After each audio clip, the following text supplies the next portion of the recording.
and welcome to the program. This is Sunday Politics live on Channel Television. I'm Sean Kimale in Abuja. Let's begin the program because tonight is going to be a lot of conversation about this nation and how we can move it forward. So stick with me, everyone, because election, of course, is a very crucial part of our democracy. And those who are seeking to get into the critical offices need to also have a conversation on how to move this nation forward. But let's begin by letting you know that the People's Democratic Party, PDP, is holding its House of Representatives primary election across the state of the Federation, with a plan to hold the governorship primaries tomorrow, the 23rd of May 2022. One thing that is fundamental is how the parties are adhering to the rules, especially the INEC guidelines and the Electoral Act. Those two are some of the major rules at the heart of our elections here in Nigeria. Tonight, I have joining me to give some insight on what to do, what the parties need to do, what they are doing, and perhaps what they are not taking cognizance of. Is the INEC National Commissioner on Voter Education and Publicity, Mr. Festus Okoye. He joins us virtually. Thank you so much, Mr. Okoye, for joining us tonight. Let me get this straight. This week is a critical week for our election, especially for 2023 election, the primaries, the delegate election, and the congresses that will lead into the major election of candidates and the flag bearers for the different political parties. For example, the PDP is holding its primary today, the House of Reps primary. Give us an understanding if there is being substantial adherence to the rules that have been provided by INEC. Well, I think there has been substantial compliance with the rules of engagement, so to say. This period is a learning curve for all the political parties and all the critical stakeholders, including the Independent National Electoral Commission, because as we are aware, the National Assembly made fundamental changes to the electoral legal framework. And this electoral legal framework, which is the Electoral Act 2022, is being tested for the first time under this particular dispensation. So it's a learning period for everybody. But the political parties are adhering to the rules of engagement. All the political parties, all the 18 registered political parties, complied with Section 82 of the Electoral Act in relation to giving the statutory and compulsory and mandatory notice for their congresses, their conventions, and for their primaries. And that is very good. The political parties are also conducting their congresses to elect their delegates. I know some of them have even conducted their primaries, and their candidates for state assembly elections, House of Representatives, and senatorial elections have already emerged. So I think that there has been substantial compliance by the political parties with the constitutional requirements, the Electoral Act requirements, and the rules and regulations designed and put out by the Independent National Electoral Commission. There is a fundamental issue here, and of course, we're covering most of those primaries here at Channels Television, keeping tabs on what is happening. Is INEC required to be at every of the Congress leading? Because now we understand, oh dear, I can see that the power is out where you are, but if you can hear me, and look, is INEC required to be present, physically present, at every of the primaries, one, and all the election leading into the selection of delegates for the major primaries? Well, based on the provisions of the Constitution and based on the powers conferred on the Commission by the Constitution, we are constitutionally required to monitor the conduct of elections. Secondly, under the Section 82 of the Electoral Act and under Section 84 of the Electoral Act, we are also bound by the law to monitor the primaries, conventions, and congresses of political parties. But if the political parties give us the requisite a notice and we fail to monitor, then the political party can go ahead with their congresses, with their conventions and so on. But if they do not give us the requisite notice and they proceed to organize any form of congress or any convention or any primaries where elections will take place, then whatever they have done is completely invalid. So that is the position of the law. So INEC has to be physically present not only in the Congress, but also at the primaries. Now, what then happens if there is a change of location? Are they mandated to also use the same location, I mean, to have a location that is stipulated in the notice? Well, one of the things that the new electoral legal framework has done is to prevent political parties from engaging in what I call electoral ambush. In which case, some political parties will indicate that their primaries will take place at a particular location and they will move it to a different location. That era is over. What our guidelines requires is that if a political party is going to conduct primaries to elect its candidates, that particular political party must tell us the venue where the primaries will take place, or the venue where the venues where the Congress will take place. Secondly, if the political party is going to change venue, that particular political party must give us 7 days notice of its intention to move the primaries from one venue to the other, or from one location to the other. If they also need to change the dates they had given the commission, they must also give us 7 days notice of their intention to change the date. And so the requirements are very, very clear. The requirements are clear under the Constitution. The requirements are clear under the Electoral Act. And the requirements are clear under our rules and regulations guiding the conduct of party primaries and also guiding the conduct of elections. Great. I was going to ask you, you've said the consequence that it's nullified the process if the location is not adhered to. Because the argument that we're seeing and the controversy that have come up is some group in the different political parties are saying, look, the Congress the location where it's moved and all of that.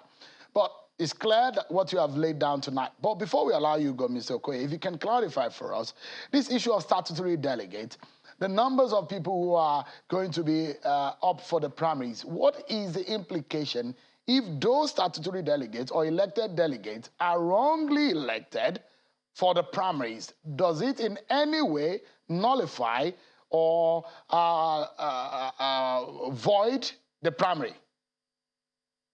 Well, I think the political parties are really advised to read the Electoral Act very carefully, and also to get their legal advisors and persons with legal knowledge to interpret some of the provisions for them. The law is very clear that the delegates must be elected democratically. And being elected democratically means that the processes and the rules and regulations guiding the conduct of primaries, guiding the election of delegates must be complied with. Every registered political party has its own processes and procedures on how to organize its delegates election. That is within their own domestic realm. But whatever they do, they must at all times be in consonance with the Electoral Act and also be in consonance with the provisions of the law relating to the election of delegates. Now, if you also look at the law, it is very clear that every registered political party must that is conducting party primaries must abide by the provisions of the Electoral Act, and that if any political party does not conform to and enforce the provisions of the Electoral Act, his candidate for that particular election or his candidate for that particular position will not be accepted in the election. In other words, if they don't comply or if they breach or violate the provisions of the law and the Constitution in relation to the election of their delegates and also in relation to the conduct of their primaries, they will not have valid candidates to submit to the Independent National Electoral Commission when the time for submission comes. It's good for us. The reason why we invited you tonight is we know how critical this week will be for the different political parties, and it's good to lay the rules down so that parties will not say that they're not well informed, and that's why we wanted to bring you to the program tonight, at least to clarify those controversies that have generated in the past days. I see that there's a power outage twice now within the last 10 minutes that you've been on the program.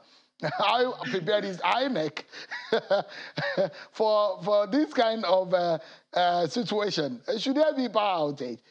Your device is ready and it tested as a foolproof for this kind of challenge. Well, maybe the commission will very soon begin to generate its own power. So you can never tell. But are your devices, the accreditation and the voting devices, are they ready for this kind of situation? Because I'm not sure how many places in the nation can guarantee up to 20 hours of power supply during the election.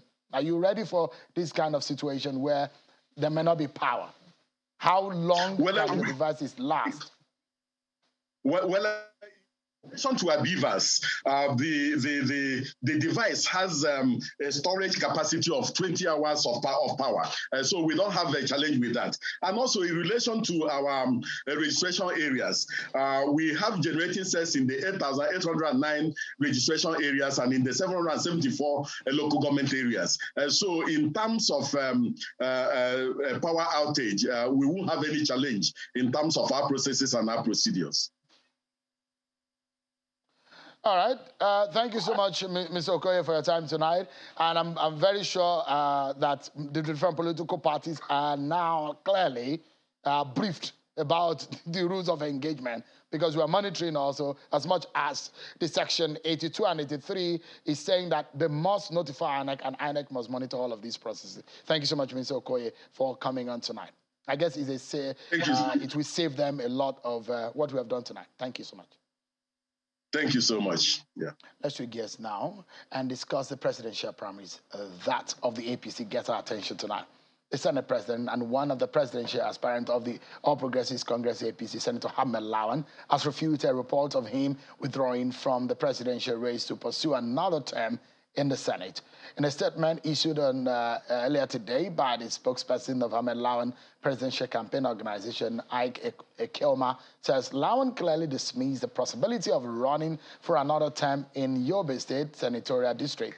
It described as a mischief the report that he has withdrawn from the race, noting that those who planted the report were jittery of his political popularity, regional acceptance, and dominance in political space. Hence, they cooked the fake report to create confusion. The statement reads in part, and I quote, Nigerians should ignore the sponsored lies by some aspirants to distract the Senate President, Dr. Ahmed Lawan, from his quest to succeed President Muhammadu Buhari in the next presidential election, contrary to their unnecessary fabrications against the nationally accepted presidential ambition of Senator Lawan.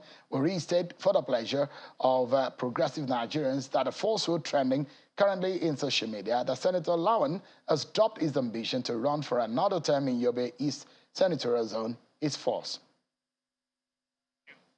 And the presidential aspirants from the southeast on the platform of the ruling APC have agreed to work with any one of them picked by the party to fly his presidential flag ahead of the screening.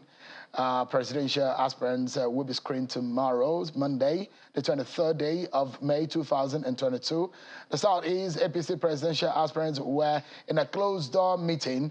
They met at the Maitama home of Senator Roches Okorocha.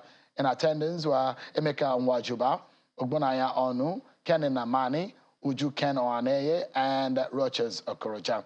Ebonyi State Governor Dave Umari is, however, absent. Take a listen to what the outcome of their meeting. The All Progressive Congress and its National Working Committee, as well as the teaming members of the party, are commended by the entire people of the Southeast on their avowed commitment to the unity of Nigeria and the inclusion of all parts of Nigeria in the general architecture of the unity of the nation.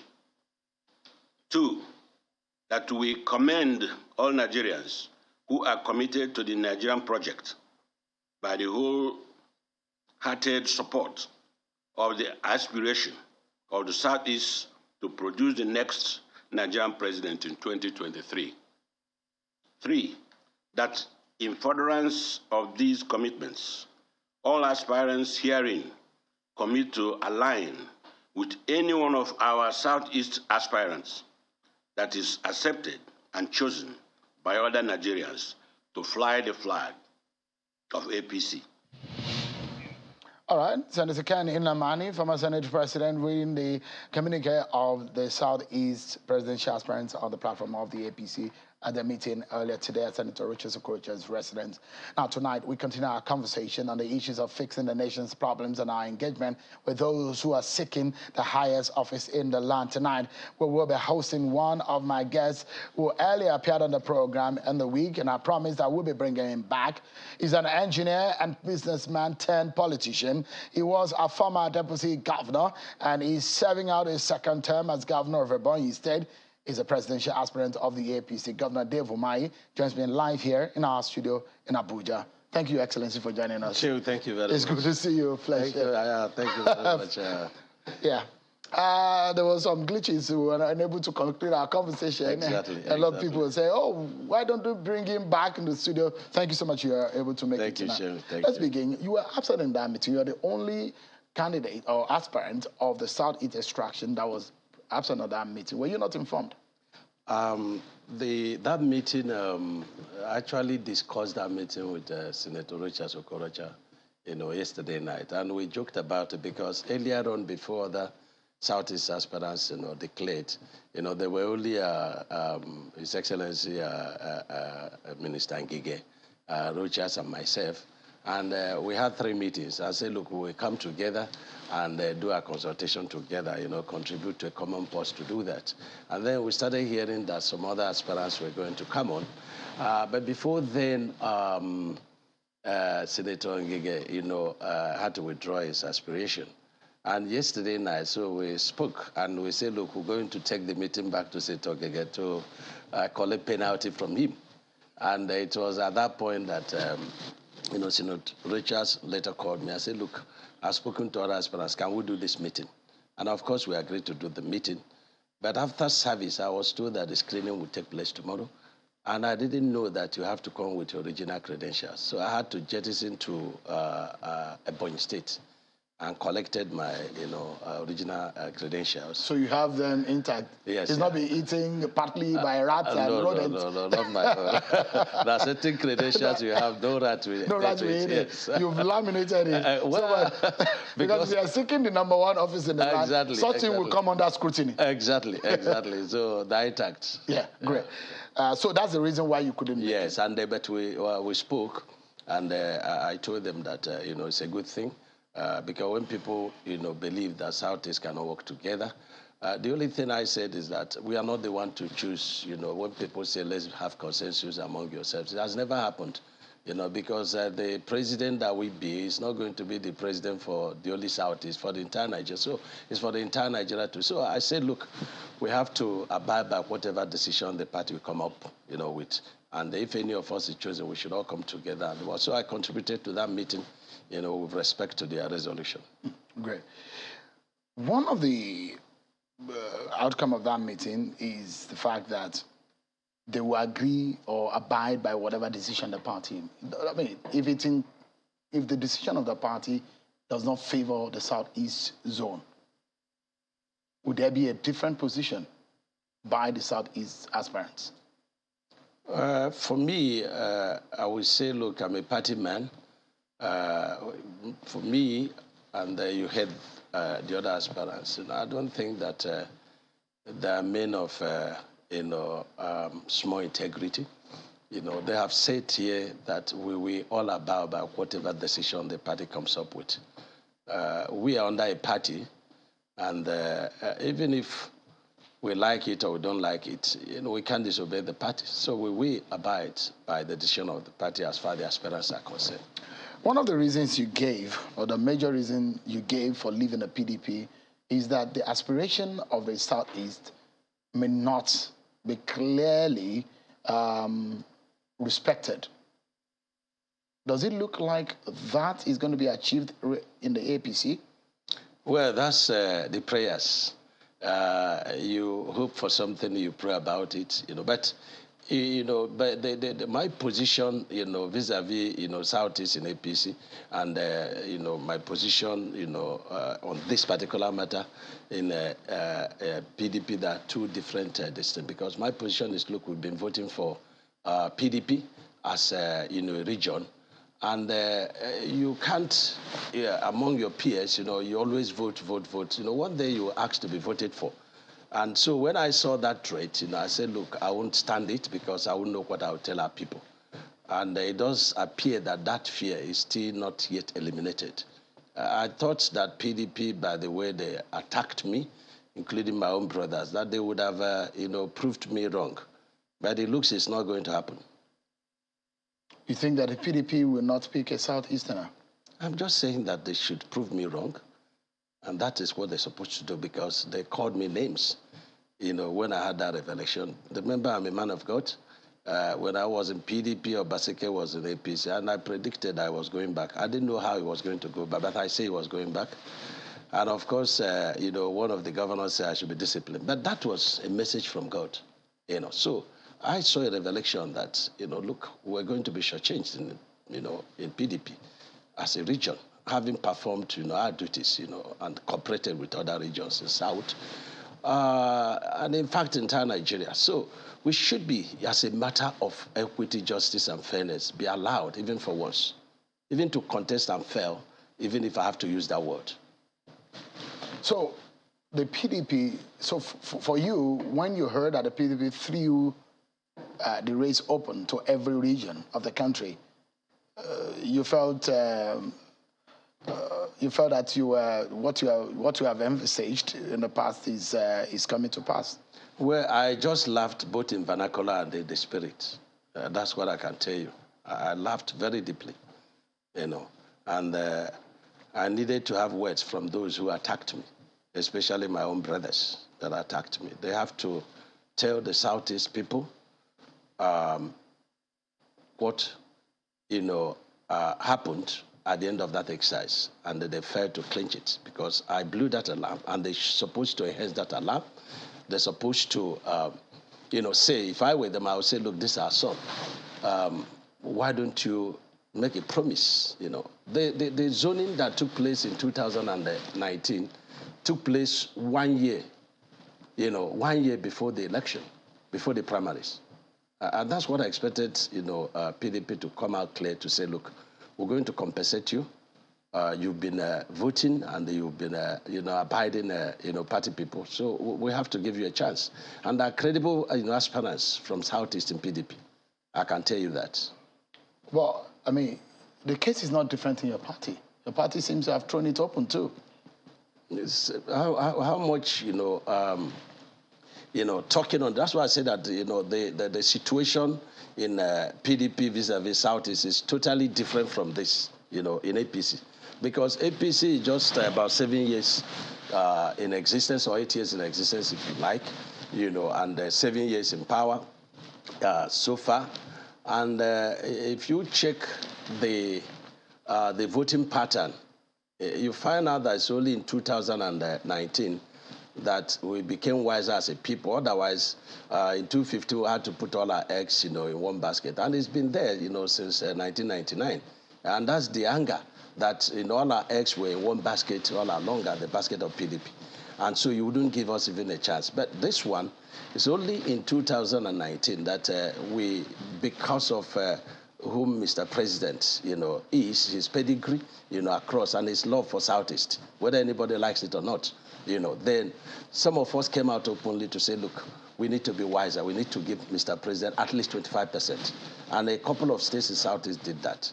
And so you cannot get deeply angry on the basis of, party patronage.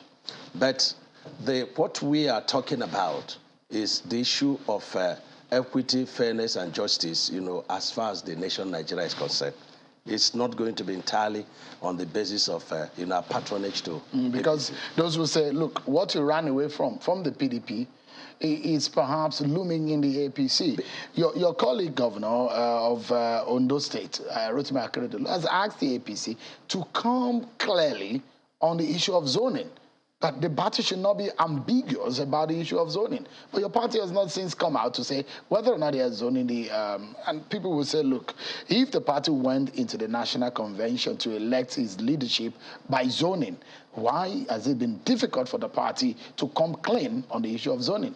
Well, the party has not come out, with a final statement as far as that issue is concerned. And the primary is just a week away, or less than. I have always told you that APC has what is called self-cleansing velocity, mechanism, but it's a system whereby, they reinvent themselves. So it happened, during the National Convention, because they have an impeccable character, in Mr. President. And so he commands the respect across the entire Nigeria, even across party lines. So we believe strongly that, at the right time, God speaks to every leader. At the right time, God would have spoken to Mr. President, our national chairman. And we call all of us. And remember, everybody runs the destiny of his or her life. And so I believe that is going to follow the course of our destiny, and God will speak to the leaders. You think it's fair for the APC to have a presidential aspirant of a Southeast extraction? Oh, sure. Yes, I do. I do. And I've always said, look, if the rotation is on the basis of North and the South, when it comes to South, the only region that has not tested an elected president is the Southeast. It should not be ambiguous at all. So if it is on that platform of equity, fairness, and justice, so you have to give it to Southeast. We have three brothers, and then, one brother has been voting for the other two brothers. And so there must be an opportunity for the other, two brothers to vote for the third brother. That is what I call fairness, equity, and justice. But if it is not on the basis of North and South rotation, and it is on the basis of the regions that have not tested. The Northeast has also not tested, because I have to be a fair person, and I have to be very frank in national discussion. So two options. If it's on the basis of regions, then you look at Northeast and the Southeast. If it's on the basis of North and South rotation, then you have to look at Southeast. That's what I think is fair. Earlier in the week, leaders of the Southern and Middle Belt Leaders Forum came out, and this is their position. First, they called on all delegates of all political parties and true lovers of democracy as a sacred obligation to reject presidential aspirants or candidates from the North and only vote for those from the South in the party primaries. They also called on all politicians and professionals from the South not to accept or any account the position of vice president, as that will amount to a shameful committer of present and future generation of Southern Nigeria to senseless political vassalage. That is a position of Southern and Middle Belt Forum, the leaders of those two regions. That's not all. If you read down that communique, they zeroed down on Southeast. Yeah, they did. Yeah, they zeroed down on Southeast, and you see, these are leaders of these regions, and I won't be able to, there are certain words they use that are too strong. As a fair person, we neither, would want to comment, this, but I would just say that there are words that are very strong, and I think that the nation is on a very fragile, situation, and certain words, should be managed for the unity of the country. We're due for a break in another 1 minute or thereabout. But before we go on that break, the question is that the delegates are almost, they know this themselves. And part of our obligation here in the media is also to sensitize Nigerians of the role and obligations of these delegates. How many of those have you contacted? How many of those do you have in the bag? In the bag in the sense that, have you consulted? Do you have? Because we know that your party will have about 7,000 delegates to the convention. Not under the signed Electoral Act. We don't know that it's been signed. Because I said not under the signed one. No, but the present one, because there are stories that the president has signed an amended portion of the Electoral Act. I think it's fake news. I think it's fake news. And any party that is conducting primaries that first abide by the Electoral Act that Mr. President signed, will be making a very dangerous mistake. Yeah. So this Electoral Act, as far as I know, is not yet signed. And I'm not going to stay here, Shehu, and tell you the number of delegates that are willing to vote for me. Apart from Ebonyi, what other state do you have? I wouldn't tell you because that will be exposing my strategy. Are you reaching out? Oh, sure, I am. But you see, I don't reach out, on cameras, because this thing's supposed to be, a kind of a secret, negotiation. I have a kind of a WhatsApp group, of at least 40% of the delegates. And, I move to states, but I don't move to states, to show myself on, television. So you've been doing quiet consultations? Yeah, quiet consultations. And if you check the pattern of, leadership, especially party primaries, it doesn't depend on how much, you run up and down. It's quite good. You get to know people, you get to know the states and so on and so forth. Been doing that quietly. But to sit and tell you that I'm going to get, this number of delegates, I'll be revealing my secret. It's better seen on that day. We're going on break now. You were not happy when your former principal told you he has another candidate aside you. You wanted to run for governor in Ebonyi State. Yes. You were not happy. Yes. You ran in that primaries. Yes. And you won. Yes. This time around, you see yourself as an underdog? You see, these things, it's like I say, we all run the course of our destinies. My heart is very open, and I say to all my supporters and well-wishers, whatever that comes out of this primary is the will of God for me, because I've always been in the will of God. So I will not want them to be disappointed or to be appointed. Whatever comes out is perfectly God's will for me. So if you don't get a ticket, would you accept a vice presidential slot? I'm running for the presidency of the Federal Republic of Nigeria. And that is where my focus and that's my prayers. It is that or nothing? I wouldn't say it is that or nothing. But are you open to working I'm aside open that? to my destiny. I'm open to God's will for myself. If God says your destiny is a vice president?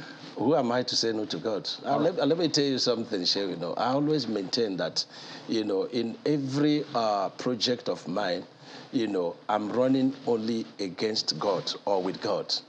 How do I mean? You have a destiny, and so if you are running the course of your destiny, you are running with God. If you are running against your destiny, you are running against God. So it's all about, contesting with God. It is, with God or against God. So God is your partner in this one? Oh, excellently. He has been my partner at all time. All right. We'll take a break. And when we come back, our conversation continues with Governor Dave Umahi on his chances amidst the intense APC primary of next weekend. Plus, we'll be asking him his credentials. Why does he think that he's the best candidate or person for to fly the flag of the APC? In that case, does he have the solution to Nigeria's problem? We'll dig deeper into some of these national issues and the solutions. Stay with us, everyone. We'll be right back. Everyone, for staying with us. Welcome back to the conversation with the governor of Ebonyi State, Governor Dave Umahi, and APC presidential aspirant. Thank you so much, Your Excellency, for your time tonight. Thank you. It does look like there is a shift in the way things are going in your party. First and foremost, we saw all the candidates, all the aspirants were from the south. All of a sudden, we started seeing northern aspirants emerging. It was only one person from the north, that's Governor Yahaya Bello. But all of a sudden, there are now about 5 more northern aspirants. Is something happening in the background that we're not aware of? Well, until there is specifics, in terms of zoning, I think it's still open to all Nigerians. All Nigerians are free to aspire, but I believe strongly that all the aspirants are very men and women of strong, characters, and that the moment the party takes a decision, together with the leader of the party, Mr. President, then it's only one person. It does look like the kind from day one, Yaya Bello, governor of Kogi State, was resolute. And he came out, in fact, he was one of the first aspirants in the APC that came out. What do you think about his chances as a colleague governor? It's difficult for me to evaluate another person's chances, over and above mine. So, you know the reason why I'm asking? No. From the North Central, yes, is the only one.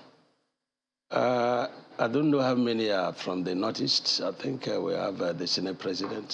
From Zamfara, it's Senator Yerima, former governor of Zamfara.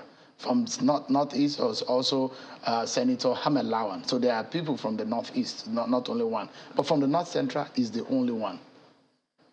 Yeah, because that's their choice. Okay. But why do you think that you deserve the flag of your party to fly it for the presidential election?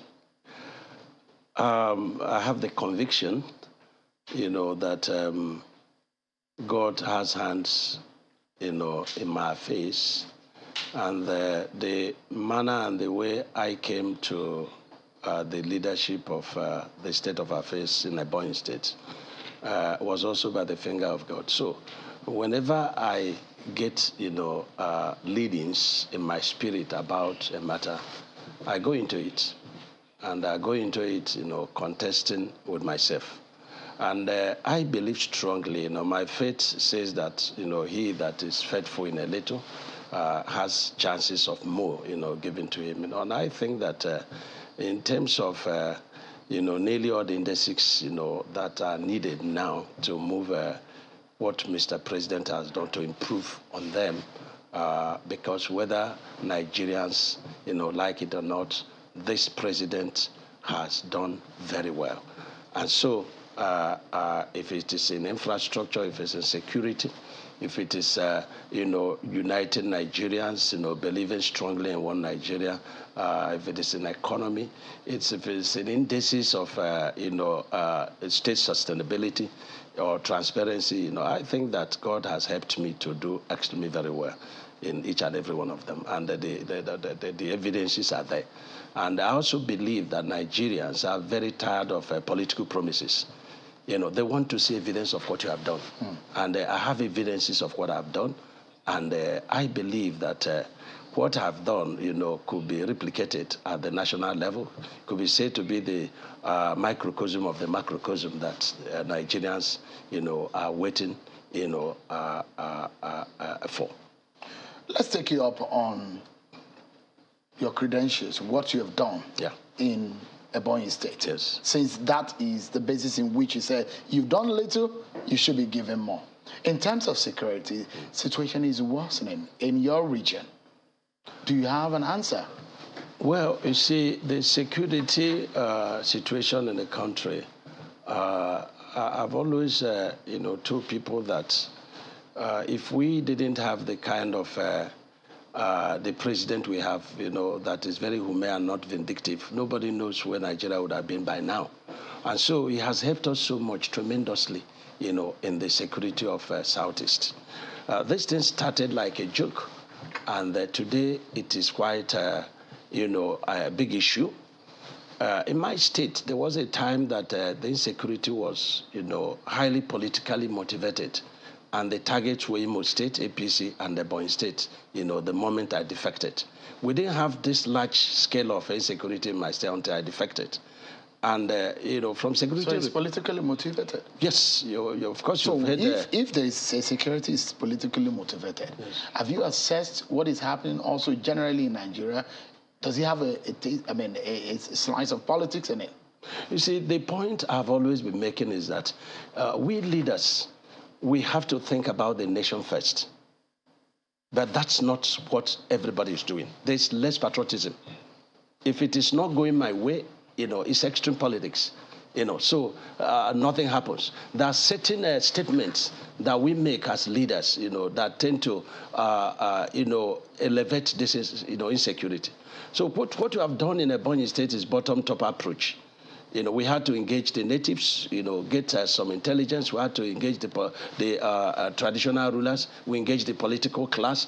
And we also engaged some of the bandits. We made contact with some of them. And so we had to say, look, what is your problem? If it's infrastructure, we've done that. If it's job creation through direct labor, jobs, we have created jobs. Everywhere you go in my state, jobs are going on.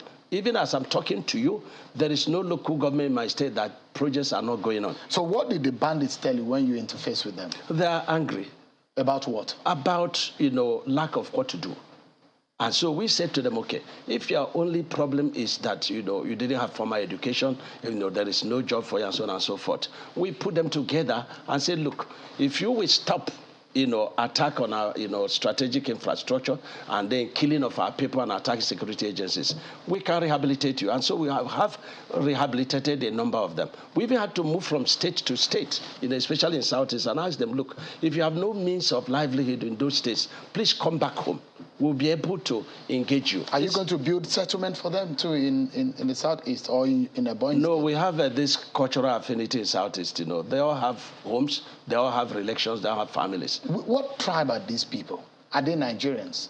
Well, people, tend to, be very funny and say, look, that we've been invaded by outsiders, but the truth is not true. We have, people from other regions that are in Southeast, and there's no tribe that you don't have criminality. I would not say that some of these people from other tribes do not engage in criminality. But these bandits, what language do they speak? The bandits are, what I call bandits are people that are, engaged in violence, And there are people, Southeast people, the youth, some of them are also in this category, So when people tend to say that the insecurity in Southeast is being imported, I do not buy that. Because I'm a governor. I get security report.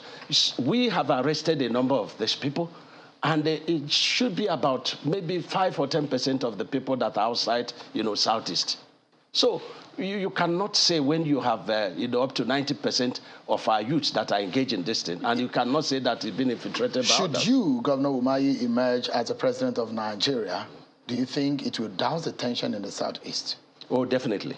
Definitely. The IPOB agitation will die too? Oh, yeah, definitely. Definitely. Because I've been to Mr. President, and I appealed to Mr. President. I said, look, a lot of people in Southeast have been brainwashed. And because when you're talking about agitation and you are talking about no violent agitation, yes, even husband and wife, there are differences. In families, there are differences. But when you go to, into hate speeches, into name callings, and then insulting people from your region and other region and then threatening them, that is no longer agitation. That is not agitation. When you said it's politically motivated, what is happening in the East? Have you been able to arrest or identify politicians who are behind it? Well, it is not, I'm not here to discuss individuals, but the truth remains that, some states, believe that they were not going to be attacked, but you don't go to make a business with a mad person, because a mad person, will not keep to the agreement. So all the states of Southeast have been attacked now. So should you be president, Governor Umahi, what would be your... Because a lot of people say, oh, the nation is very divided and all of that. What would be your paramount objective within the first week getting into office? The first thing to do is to travel through all the regions, and I want to hold stakeholders meeting. Why? Because we need to engage our leaders. I can tell you that a lot of our problems are coming from the elites. We need to engage them. We need to preach, a message that we have to have a country first before we could be this or that. We need to come together. When you see the Americans, they value their destiny, their nation so much. And that's why, they place their nation ahead of their own interest.